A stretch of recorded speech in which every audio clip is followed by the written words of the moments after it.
Incoming freshmen next year, University of Toronto, Stanford University, 18-year-old kids coming into this. We've been through 3 years of COVID. I won't rehearse it all. Mm-hmm. One sentence. What would you say to them as they begin university at the age of 18 or 19? What's the restorative, the redemptive sentence? What should they do? Don't be thinking your ambition is corrupt. You know, because that's part of the message now. Human beings, we're a cancer on the planet. We're headed for an environmental apocalypse. The entire historical structure is nothing but atrocity, etc., etc.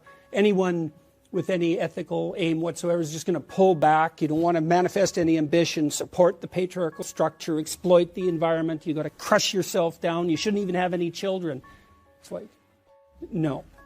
There's no excuse for that. There's zero excuse for that. I saw a professor at an event, something like this.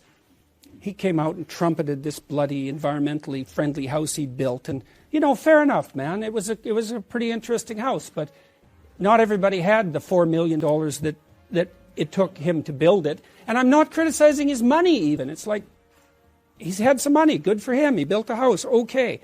But then to trumpet that as a moral virtue, well, you're pushing it there. And then he came out to all the kids and he said, you know, my wife and I decided that we were only going to have one child. And I think that's one of the most ethical things we could have possibly done. And I would strongly encourage you to do the same. I thought, you son of a bitch. You get up in front of these young people. A lot of these kids were children of first-generation immigrants from China. And he showed all these images, you know, of these terrible factories in China, these endless rows of sterile mechanism that were subordinating all the Chinese people to this terrible, you know, capitalist machine. And I thought, you don't understand. Half the audience is looking at those factories and thinking, that's a hell of a lot better than struggling through the mud under Mao, buddy. And so I don't know where he thought he was, but to come out in front of all those kids and basically tell them that the whole human enterprise is so goddamn corrupt that the best thing they could possibly do is limit their multiplication, and to think of himself as a scholar and an educator was just, I did say something, by the way. It was rather uncomfortable, and he stomped off the stage.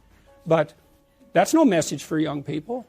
There's no excuse for that. And you think, well, you know, we're going to destroy the planet. We have to do this. We have to demoralize the youth to be ethical. It's like, yeah, really, that's your theory? You're going to demoralize young people to be ethical? That's your theory?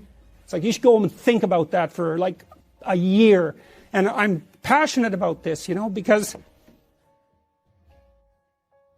you have no idea how many people that's killing.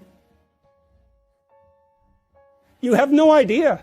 I see people everywhere, all over the world. They're so demoralized, especially young people, especially young people with a conscience, because they've been told since they were little that there's nothing to them but corruption and power. It's like, how the hell do you expect them to react? You know, well, I shouldn't do anything then, you know. Dr. Jordan Peterson on what was the phrase? The divine sovereign individual. The divine sovereign individual. Thank you.